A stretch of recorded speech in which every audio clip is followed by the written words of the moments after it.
Welcome back to the morning show here on Arise News. I am Shaitan Atigari. And I'm Folashade. Now let's start with the use of modern day technology to enhance teaching efficiency, and it's the current order of change in this 21st century. In Lagos State, the Lagos State Universal Basic Board has commenced the training of 2,400 primary school teachers on the use of modern day technology. Very well said, Shaitan. The training, codenamed EKO EXCEL, that's Excellence in Child Education and Learning, is aimed at upscaling teachers' development for global competitiveness. So Folashade Adefisayo is joining us now for the Excellence in Child Education and Learning. She's the Commissioner for Education in Lagos State. It's a joy having you, Ma, here to talk to us about this. At first, let's start on even the need, for technology in the fast-changing world in the educational space, as it affects Lagos and it affects the grand goal of Lagos becoming a smart city? Well, the reality of our lives now is that education, technology just permeates virtually everything we do. It's becoming ubiquitous, and therefore we cannot bring up children who are not tech savvy, because that's going to be the reality of their lives. And to teach children to be tech savvy, their teachers need to be tech savvy. And so I think it's very critical for us, especially when we're talking about the smart city. That means that many things are going to be technology-based, and therefore we want our students and our teachers, our pupils, and everybody to be able to function effectively in this new environment. I'm particularly interested in EKO EXCEL because for the longest time, the focus has been on the students and, the curriculum. And I felt that, the teachers were kind of being left behind. So with the introduction of EKO EXCEL, the priority here is designed to drive excellence and, redefining education to meet with the best global practices. I want you to break it down for us. How exactly does EKO EXCEL empower the teachers? Well, EKO EXCEL, like I said, our goal is excellence. And it's really not just about the technology or the tab. What we've done is that we've loaded our curriculum, the Lagos State curriculum, we've loaded it on a tab and given every teacher a tab. We've actually given like 4,000 teachers, not 2,400. So every teacher has this tab. It has a curriculum, it has the lesson notes for them to help and support them in teaching the children in class. So that's first of all number one. But again, what we've done is we've done a lot of training behind the scenes on classroom engagement, on assessment strategies in the classroom, on making the classroom more child-friendly, and on giving teachers a lot of strategies and tools and resources as well for working with children. So it's not just about tablet, is also about how teachers can scale up their own personal skills as educators. A lot of people will say it's a great idea. Pretty much reminds me of Okmoimo back in the days, but it's way departure from that, very different from that.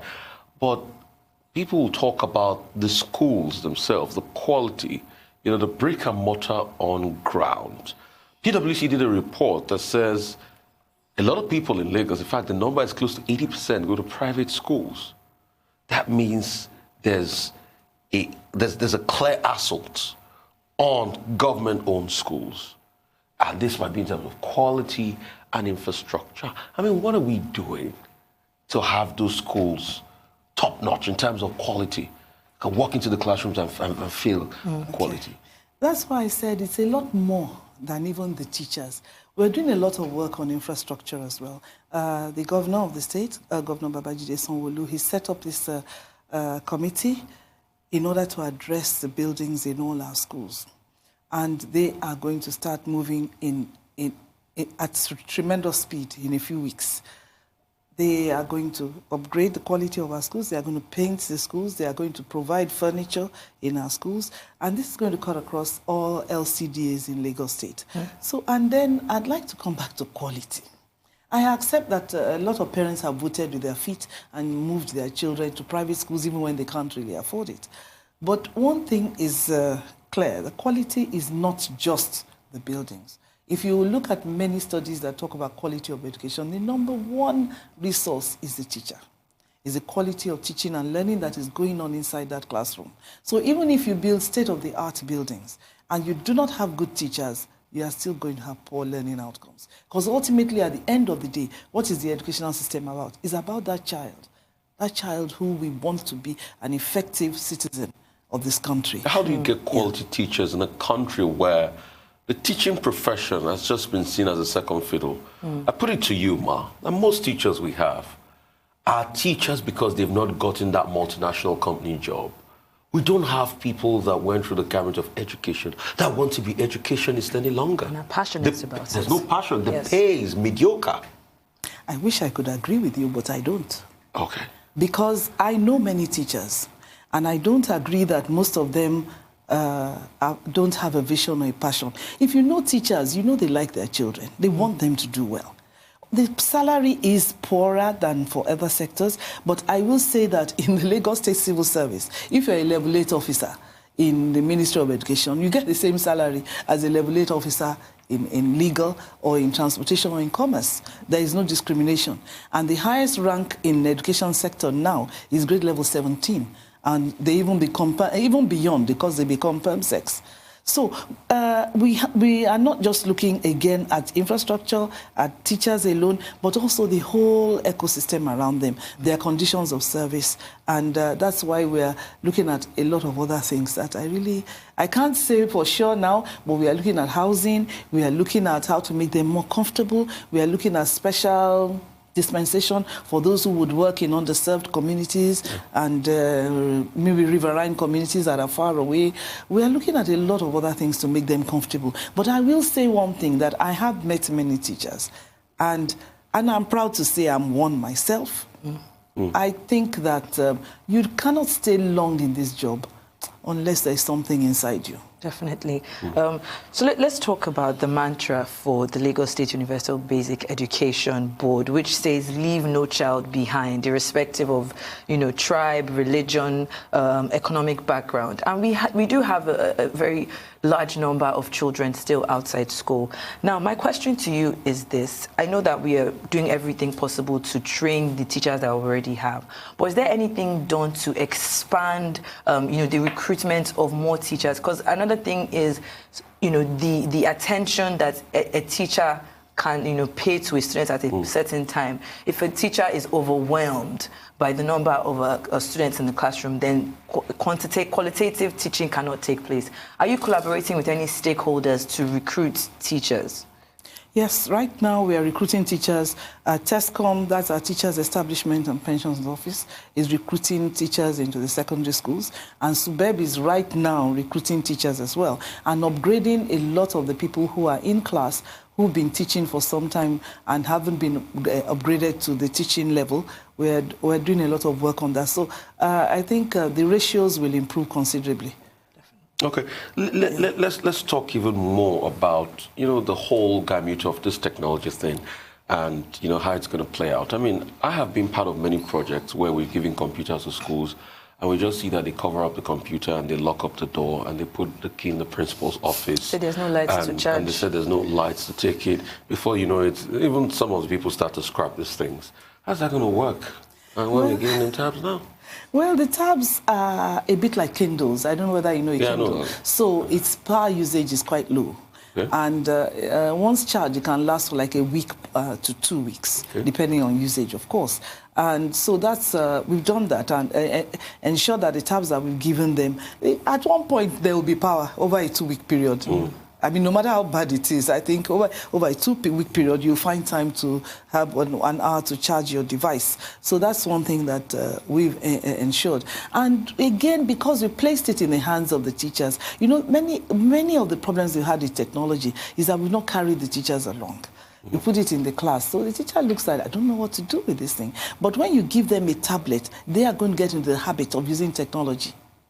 They're going to get into that habit. They will pass it on to the students, and they will help the students use technology. Just quickly before we wrap up, because the time's not our friend, don't you think the curriculum needs a big overhaul? Of course it does. Of course it does. Of course it does. And there's work going on now. I mean, I'm happy to say that during the week we entertained visitors from the NERDC That's the agency, federal agency responsible for the Nigerian curriculum. They are going around the country now, assessing the technology and getting the users to tell them what they think. And I've told them in no uncertain terms what I think we should do going forward.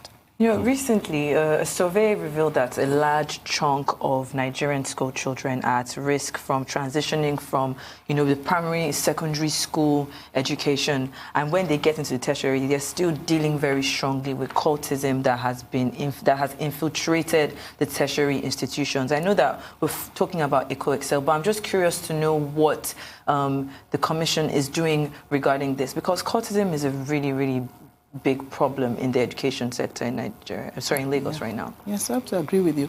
And I think we're trying to look at working with NGOs and a lot of other organizations, especially on values, because a lot of it is breakdown of societal values, breakdown of families, breakdown of homes, and poverty, increasing poverty. So if we're able to address the social issues, and also the governor is doing other things like Sanwo-Olu supporting people, you know, giving people, like during the week now, we had food for thought, and we were feeding young children in school every day from Monday to Friday. It was a pilot, but we'll keep working on that. The homegrown school feeding program, we're working on that because we find a lot of it can be traced to these poverty issues. So if we work on values, we work on feeding people, we work on the social side of things, we think that will solve.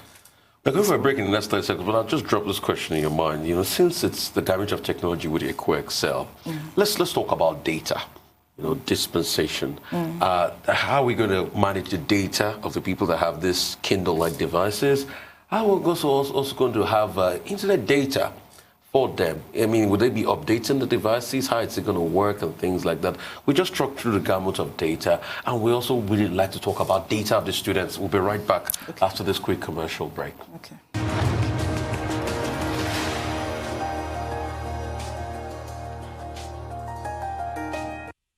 Right, we're still talking education in Lagos. We've got the Honorable Commissioner for Education, Ms. Folashade Adefisayo. Real quickly, like we said before, data. The tab, how it's going to work, the full gamut of data, the student data. You want to just tell us through the next 5 minutes as we wrap up? Well, the tab is quite a complex, there's a whole complex back-end structure that's supporting the use of the tab. Apart from the fact that we will upload and update the tab periodically, I think it's every 2 weeks or so, and then is the fact that we are collecting data. The tab exists, but the head of school also has a smartphone. On that smartphone, they are collecting attendance, enrollment, punctuality, and so on. And the tab itself is a serious instrument for collecting data, because by the use of it, we can tell whether a teacher is struggling with the concept or not. So there's a whole backend that is looking at it, analyzing the data, and trying to see, oh, this is difficult for the teachers, then we need to do a lot of work on this. So there's a whole learning and development department that is going to ensure that good learning goes on. The objective of the tab is not the tab. The objective is learning, that children are learning. And therefore, if we see, so that tab will continuously record what people are teaching, how they're teaching, the speed and accuracy of what they're doing, so that at the back end, we're able to provide support throughout. The teachers are not going to class and then just throw them to class and say, start teaching. There's a whole department. It's sort of like a machine learning tab. Yeah. It's like a machine learning function, you know, that studies the whole gamut of what the teachers are doing. Yes.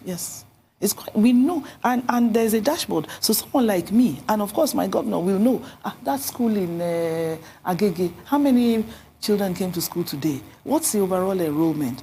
What's the level of absenteeism? He will know immediately, just from the dashboard on it. So we're going to collect a lot of data and keep on collecting, and not just data for data's sake, but data to ensure that we continue improving teaching and learning across the state. Data is the new oil. Data is everything. I mean, we've got about 6 seconds to go. I wanted to ask a quick question. We can just answer in 30 seconds. Okay, I hear we need to wrap up. Now, I'd like to say a very big thank you to you for coming, the Honorable Commissioner of Education, Lagos. So thank you so much, and wish you a lot of luck as you go as broadcasters. Thank you so much.